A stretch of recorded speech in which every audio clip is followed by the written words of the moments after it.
Hello, welcome back to Buckle Up. My name's Jasper and this is the new Vauxhall Mokka. And today I just have one question. Why is this so popular?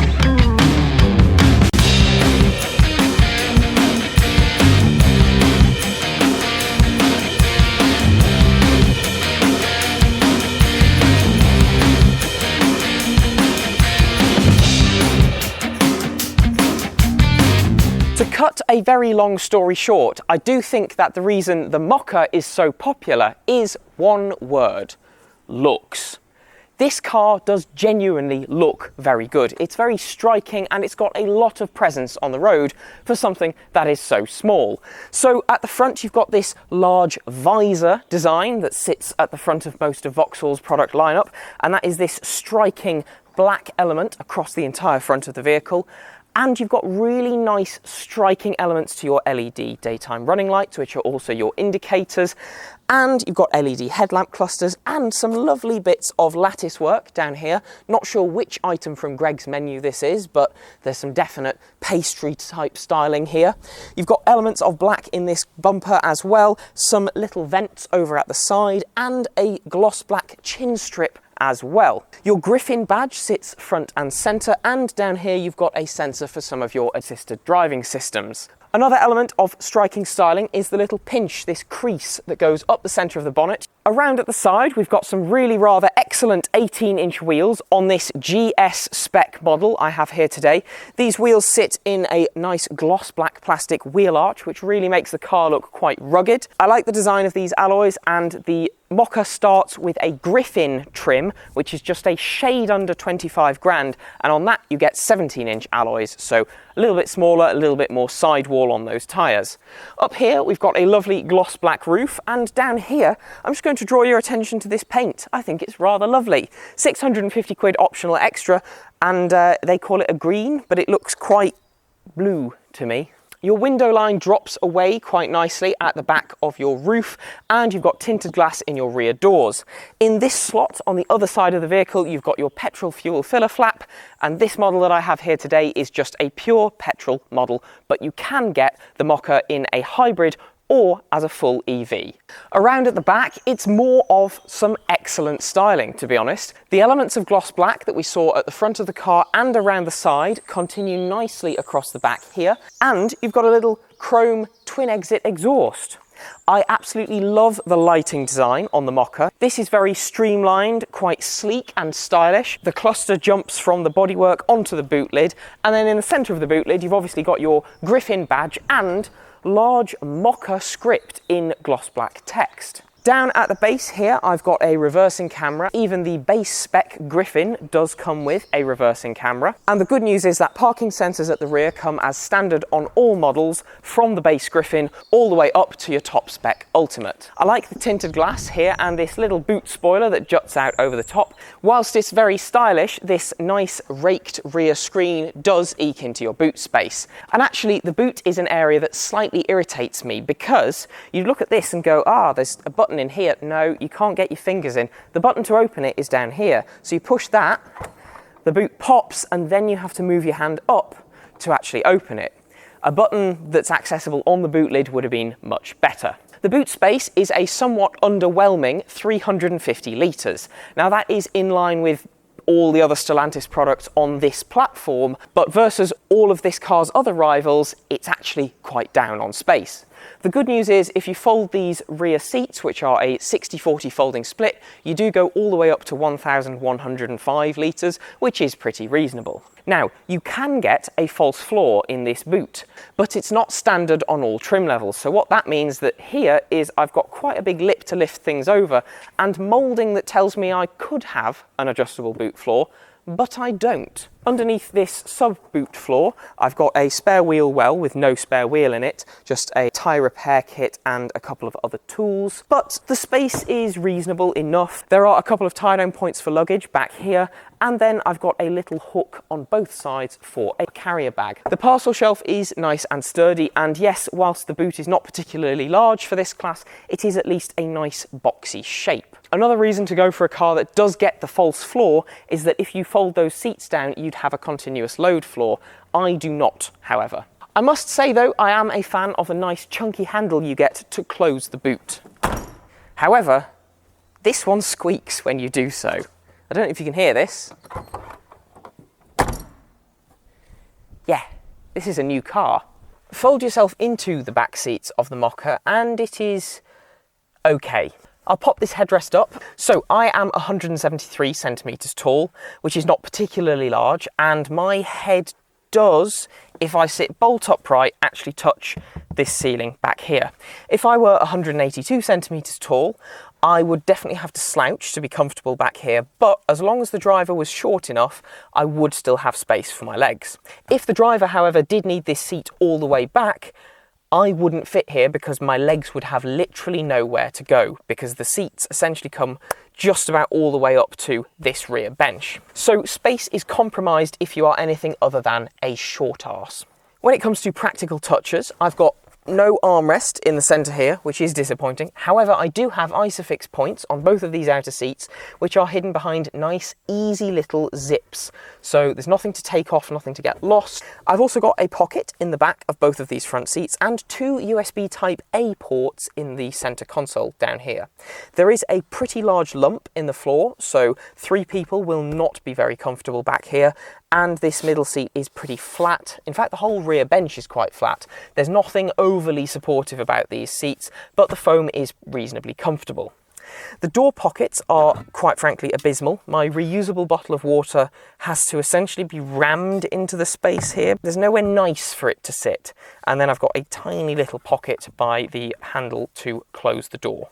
There are no air vents in the centre, and that's kind of it back here. It's quite grey. The faux leather and fabric on the seats is quite nice, and something that I will give Vauxhall props for, this car has got some really nice recycled materials adorning this interior, so you can be a little bit smug about how sustainable the interior of your car is. Well, up front I have one question for you. Do you like gloss black plastic? Because if you do, good news, there is lots of it up here. The dashboard is very similarly styled to the front visor that you get on the car. This shape here with your 2 digital screens in it is meant to emulate that, as is this little shape on the steering wheel. Let's start up here though. We've got a lot of gloss black plastic and various other different shades of grey with textures on them. It could do with a little bit more colour, especially when you can get such great paint on the outside of the car. It's a bit of a shame there's no highlighting element in here. It is just a sea of black and grey. Nevertheless, the layout is relatively sensible. All cars start with a pair of 10-inch infotainment and driver's cluster screens, which is really nice to see. Below this screen, I've got some physical buttons. I've got a proper twiddly volume knob. I've got a power button for the infotainment system. I've got a home and car settings shortcut button, as well as my hazard light switch and a lock button for the car. I've got one weirdly wide air vent below all of that, and hallelujah, physical climate controls. Weirdly though, you don't get a temperature display down here, it appears in the screen. That is, I think, quite odd. If I get my key out and pop the ignition on, you will see that, yes, I've got 2 screens. This one's a nice wide display. I've got automatic climate control with bizarrely 2 temperature adjustments, however only 1 zone. And then I've got quick shortcuts for my front and rear demist, as well as air recirculation. The fan speed is displayed down here, but you do also get a climate screen on here where you can adjust stuff if you want, but I don't know why they've bothered with that, because I've got climate controls down here that I will be using. Now the GS does not come with heated seats, however the base level Griffin does. So that's why, for me, the Griffin would definitely be the pick of the range, because it's the most affordable entry point and you get a selection of really nice bits of kit, stuff you'd actually want. The GS for me doesn't really make a lot of sense. The only kind of thing that I can tell as a benefit of the GS is you get a height adjustable passenger seat. Moving further down in the cabin, let's talk about storage. I've got a decent sized cubby down here with my little Vauxhall Shark in it. This has got a USB Type-C port and a 12-volt socket for charging devices. My center console says Mokka on it. Then I've got my gear stick and my electronic parking brake release, as well as a pair of cup holders in the center down here. These aren't particularly great. Stuff that you put in it will kind of rattle around because there's nothing to pinch the drink that you put in, but my reusable bottle of water does fit there nicely, and it also fits quite nicely in these large door bins. These are not felt lined, so they will be a bit rattly though. Behind these cup holders in the centre, I've got a little sliding armrest, and if I lift this up, I've got a very small cubby that is quite deep, at least, back there. The glove box is, of course, absolutely rubbish because this is a European platform car and there's electronics there that they never bother to move when they move the car to be a right-hand drive market. So you get your kind of comical half glove box.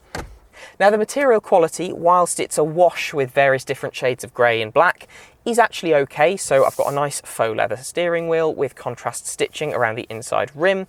The seats are not particularly supportive, but they do have a nice array of fabrics on them. And then the door cards are, yeah, pretty functional up at the top, but it does all feel pretty well assembled at least. The steering wheel has got proper physical buttons on it, but I don't particularly like the shape of the wheel itself or the way the buttons are laid out, because it's almost like they've pushed the rim of the steering wheel back away from the centre. So this sits really proud and then the buttons are kind of tilted away from me. And I find that weirdly odd to use. I'd much prefer if the buttons were tilted towards me because then you can see them better. Little Griffin badge in the centre and then this, yeah, weirdly kind of squared off wheel. What's wrong with a circle, guys? Come on. Anyway, let's fire up this mighty 1.2 litre engine and take it for a spin. A couple of other brief things about the cabin, just as we've set off. I found these door sills to be weirdly high, so I've almost fallen out of this car a couple of times because you have to really step over the sill to get out and to get in. And secondly, if you are a young family and you're going to be using child seats, the rear doors on this platform don't open particularly wide and the aperture is really small. So if you've got a bulky child seat, you might struggle to fit it and remove it if you're doing that on a regular basis. However, let's now talk about the drive. I am driving the 1.2 litre 3-cylinder turbocharged petrol. You can get a hybrid model of the Mokka or a full EV, but the one I'm in today is just a petrol engine. The engine produces 136 PS and has 230 Newton meters of torque, and those figures are enough to get you from 0 to 62 miles an hour in just under 9 seconds. So the performance figures are perfectly respectable for a car of this size and class, and the fact that this only weighs just over 1,200 kilos means that you're not lugging about too much weight, so those figures are pretty acceptable. If you do want a bit more speed or power, the EV is actually the most powerful model you can get of the Mokka because that motor has 156 PS. With this engine, you can either get a 6-speed manual gearbox or you can get an 8-speed automatic. If you go for the hybrid, you can only get a 6-speed dual-clutch transmission. The 1.2 PureTech engine is what I would describe as fine. The good news about it is no longer a wet belt design, so it's got a conventional timing chain. The bad news is it's quite a gruff engine and it's quite a prominent presence in the cabin unless you are doing very, very low demand driving. So when it's revved, it is quite a noisy little brute.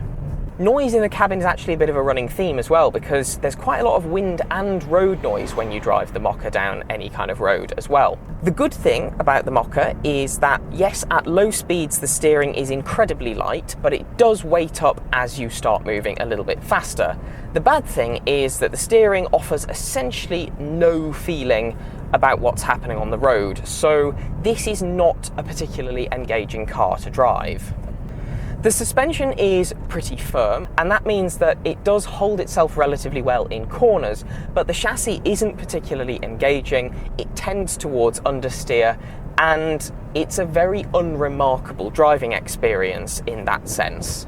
You get very little feel and feedback. It does corner very flatly though, and that's helped by the fact that this suspension is quite firm.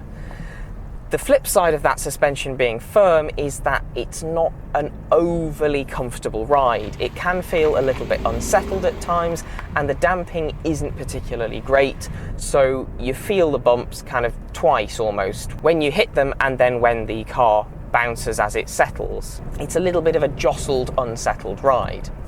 The good news is on smoother roads like motorways, it really does settle down, and in this I do unfortunately only have normal cruise control, but if you've got the automatic, you can get yourself lane keep assist that will help keep you centered in your lane.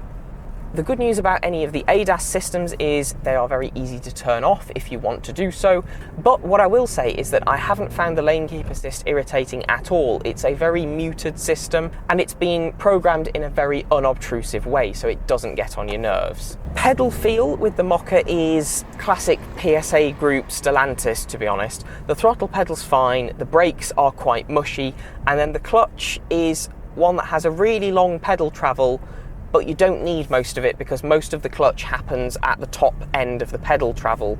So yeah, the controls could be better.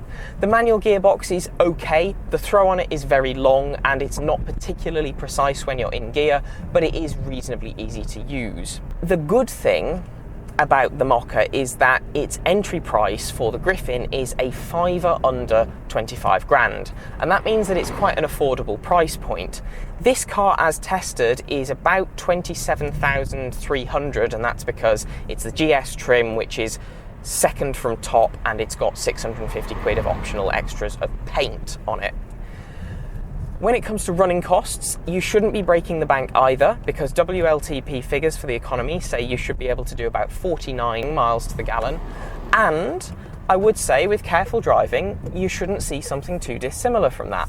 When it comes to seating position, I'm pretty comfortable. I do wish the steering wheel had a little bit more reach adjustment in it, but the seats are nice and adjustable, they're pretty comfortable. They don't really hug you, but it's fine. To summarise the driving experience then, it's a bit like most of the rest of the car. There's nothing overly remarkable, but there's nothing particularly offensive about it. It's perfectly fine. The fact that there's nothing that really stands out about it tells me that the people who are buying a Mokka are probably going to be buying it because they like how it looks. To sum up the Vauxhall Mokka, my absolute favourite thing about this car is the way it looks. I do genuinely think this looks absolutely brilliant. Everything else though, it does an incredible job of being very average at. So yes, if you like how this car looks and you want something this size and shape, by all means go and check one out. However, if you want something that drives a bit better or offers you a bit more value for money, maybe look at some of its rivals. That is everything for today's video, so if you have enjoyed it, please do let me know by liking, commenting and subscribing if you've not done so already. If you have subscribed, make sure you ding that notification bell so you never miss one of our uploads. There are a few different ways you can support the Buckle Up YouTube channel, the first of which is our merch store, linked in the video description. All of our social medias are also down there, so please do go and follow us in those places. And then finally, we do also offer channel memberships right here on YouTube. So please do go and do one or all of those things, and I will see you in the next video. Bye!